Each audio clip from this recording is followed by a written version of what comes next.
안녕하세요, 여러분. 오늘 영상은 3월 감사 시즌, 아직까지 감사 보고서를 제출하지 않은 기업들과 상장 폐지 우려가 큰 기업들에 대해서 확인해 보도록 하겠습니다. 우리가 흔히 3월은 감사 시즌, 상장 폐지의 달이라고 부릅니다.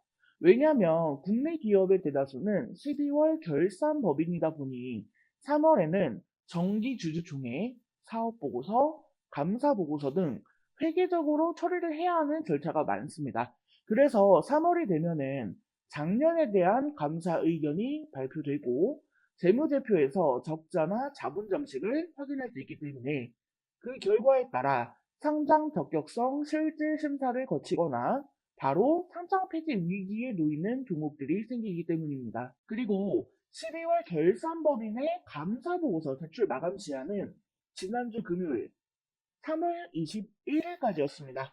하지만 아직까지 감사보고서를 제출하지 못한 기업이 3월 24일 월요일 기준으로요. 코스피 7개 기업, 코스닥 37개 기업에서 무려 44개 기업에 달합니다. 물론 제출 기한을 지키지 못한다라고 해서 곧바로 제지 대상이 되는 것은 아닙니다만 제출이 늦어지면 이 회계 장부에 어떠한 문제가 있는 것은 아니냐 하는 우려와 함께 주가에도 부정적인 영향을 받을 수가 있습니다. 특히나 한때 2차 전지 대장주로 꼽힌 금양이 의견 거절 판정을 받아서 이슈가 되고 있는데 우리 여러분들도 혹시나 내가 보유 중인 종목이 감사 보고서를 제때 제출했는지 살필 필요가 있다라는 겁니다. 네, 그래서 영상 준비했고요. 먼저 지난 금요일까지 의견 거절 공시를 받은 21곳에 대해서 살펴보도록 하겠습니다. 위니아 에이드, GW바이텍, 제넨바이오, 한국유니온제약, 비유테크놀로지, 푸른소나무, 웰바이오텍, NKMX, 테라사이언스, 투베소프트, 드래곤플라이, DMS, 선샤인푸드, 이오플로우, 코스나인, 국보, 코다코, KC 그린홀딩스, KC 코트렐, 번양건영, 그리고 앞서서 먼저 말씀드렸던 금양까지 총 21개 기업입니다. 이 중에서는 제가 2월 초에 촬영했었던 상장 폐지 우려 기업 리스트, 거기에 포함된 종목들도 굉장히 많이 있습니다. 물론 그 전부터 거래 정지를 유지해왔던 기업들도 있고요. 자, 다음은 3월 24일자 기준으로 감사 보고서를 아직까지 제출하지 않은 미제출 기업 리스트입니다. 해당 종목들에 대한 내용은요, 이 한국거래소 상장 공식 시스템 홈페이지에 접속하시면요, 이렇게 직접 리스트 확인이 가능합니다. 제가 영상 하단 설명란에 해당 링크 첨부해 드리도록 하겠으니 필요하신 분들은 참고하셔서 보시면 좋을 것 같습니다. 자, 감사 보고서 미제출 기업 리스트를 확인해 보면은요, DH 오토넥스, 윌비스, 일양약품, 삼성펄프, 스타 SM리츠, EM플러스, 한창까지 코스피 종목 총 7개 기업입니다. 이 중에 DH 오토넥스와 한창은 관리 종목으로 지정이 되어 있고요. EM플러스는 투자 주의 종목으로 지정이 되어 있는 상태입니다. 그리고 코스닥에서는 총 37개 종목입니다.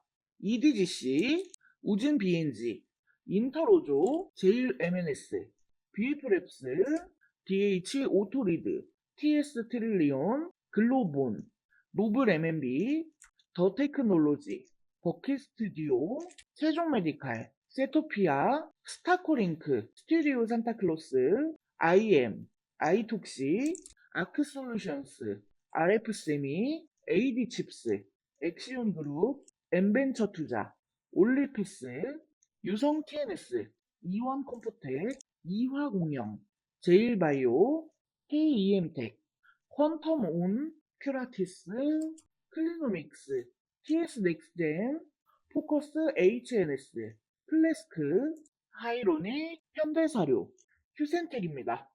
이 가운데 관리 종목이나 투자주의 환계 종목으로 지정된 기업은 23개 기업입니다.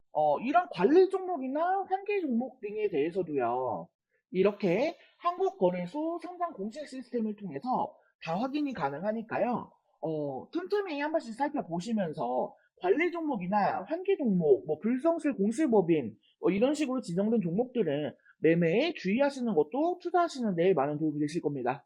자, 앞에 말씀드린 것처럼 지금 감사 보고서를 늦게 제출한다라고 해서요. 바로 어떠한 제재가 가해지거나 하는 것은 아닙니다만 보통 이 감사 보고서를 늦게 제출한 기업들 중에 절반가량이 감사 의견 비적정을 받는 경우가 많습니다. 실제로 작년 3월 25일자 기준으로요.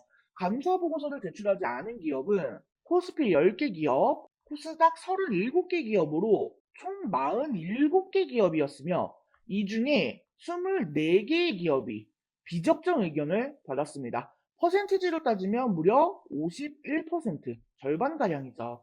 또 한국거래소가 최근 5년 동안 상장 폐지된 175개의 기업을 분석한 결과 감사 의견 비적정, 사업 보고서 미제출 이런 결산 관련 사유로 상장 폐지가 된 기업은 총 42개 기업으로 전체의 24%를 차지하기도 했습니다.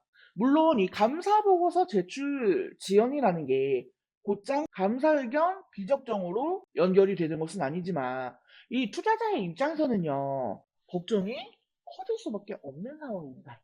일반적으로 이 감사 보고서를 기한 내에 제출하지 못한 경우에는요, 이 감사인이 감사 절차를 시간 내에 완료하지 못한 건데, 이게 이 회계 처리에 미흡한 부분이 있었던 게 아니냐 하는 우려가 나올 수밖에 없기 때문입니다. 이 감사 의견이요, 비적정으로 나오게 되면은 형식적 상장 폐지 사유에 해당이 됩니다. 또 감사 보고서는 주요 사항 공시 대상이기 때문에요. 이 공시 지연으로 분류가 되어서 불성실 공시에 해당이 될 수 있고요. 만약에 이 불성실 공시법인 지정 예고에도 해소가 되지 않을 경우에 불성실 공시법인으로 지정이 되어서 매매 거래 정지 1일이 이루어질 수도 있습니다. 특히나 올해부터는 상장 폐지 제도가 개선이 되었잖아요. 이 정부가 좀비 기업의 증시 퇴출 속도를 올리고 있는 만큼 이 감사 의견에 관심이 쏠릴 수밖에 없는 상황입니다. 상장 폐지 제도 개선과 관련한 부분은요, 제가 이미 2월 초에요, 이 상장 폐지 우려 기업 리스트 영상에서 함께 정리해서 안내를 좀 드렸습니다. 제가 오른쪽 상단에 카드 걸어 드릴 테니까요, 시간 되시는 분들은 해당 영상도 함께 참고해 보시길 바라겠습니다. 자, 이번 영상에서는 3월 감사 시즌, 그리고 3월 24일 월요일 기준으로 감사 보고서 미제출 기업 리스트를 살펴보았습니다. 물론 감사 보고서 제출이 지연되는 이유가 회계상에 어떠한 문제가 있어서가 아니라 정말로 시간적 여유가 없어서 그럴 수도 있습니다. 그러니까 제가 말씀드렸던 부분을 반대로 해석을 해보면요. 이 감사 보고서를 늦게 제출한 기업들 중 절반은 적정 의견을 받는다는 겁니다. 그러니까 우리가 감사 보고서를 늦게 제출한다고 해서 마냥 나쁘게 볼 거는 아닙니다. 그래도 우려스러운 마음에 우리가 좀 확인을 해보자라는 거죠. 네, 영상 참고하셔서 우리 여러분들 손실 없는 매매 하시길 바라겠습니다. 오늘도 영상 끝까지 시청해주셔서 감사합니다. 제 영상이 조금이라도 도움되었다면 구독, 좋아요, 알림 설정 한 번씩만 부탁드리겠습니다. 다음 영상에서 또 뵙겠습니다. 감사합니다.